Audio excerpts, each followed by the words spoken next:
When Brayden ended the call and turned back, he noticed her signature already in place. A faint nod followed. Appreciate it. 2 copies of the agreement lay on the desk. She gathered hers and quietly slipped it into her purse. With everything finalized, Brayden made no move to linger. He gathered the signed agreement, tucked it neatly away, and pushed the door open for her. Stepping out of the study, Gracie noticed the hallway was quiet. Theo and Ellie were nowhere in sight. It looks like they've gone off somewhere, Brayden said, his tone measured. How are you planning to get back? Should I have a car sent for you? He stood a few paces away, his posture courteous yet detached. The polite distance between them felt deliberate. He'd been upfront from the beginning, setting clear lines neither of them were meant to cross. Oddly, that restraint made Gracie's shoulders relax. For the first time that day, she felt she could breathe a little easier. Having endured Theo's psychological games and suffocating control in her past life, she yearned for someone steady like Brayden. With him, she could sever her family's hold on her and focus on her research in peace. Once their marriage ran its course, she'd finally be free to live as she pleased. There's no need. Her tone was calm but distant. I'll call a cab myself. Thanks anyway. Brayden inclined his head in acknowledgement, his expression unreadable, and walked away without another word. Brayden inclined his head in acknowledgement, his expression unreadable, and walked away without another word.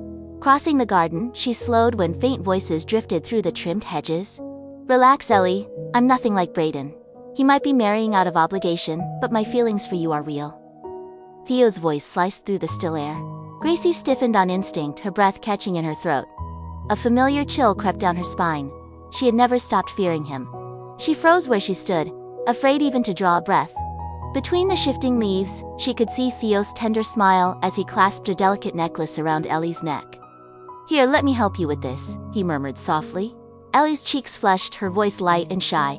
All right, but because she faced away, she never noticed the flicker of cruelty that cut through his eyes like a blade.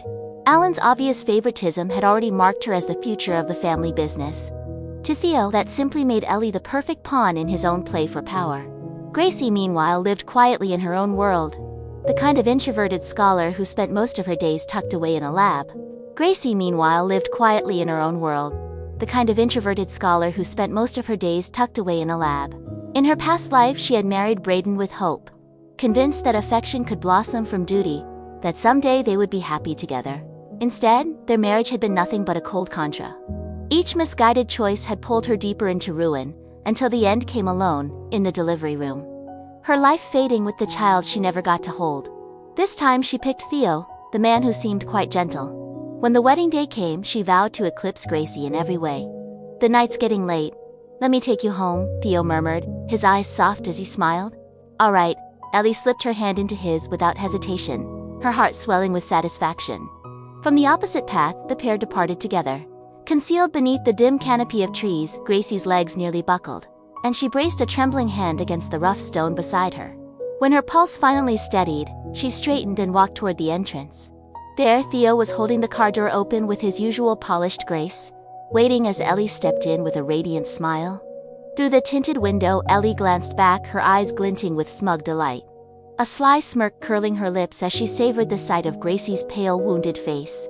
She assumed Gracie had Brayden signed agreement by now. Happiness wasn't something meant for her, not in this lifetime. Watching the car fade into the distance, Gracie felt nothing but a quiet, exhausted relief. This time around, whatever bound her to Theo had finally come to an end.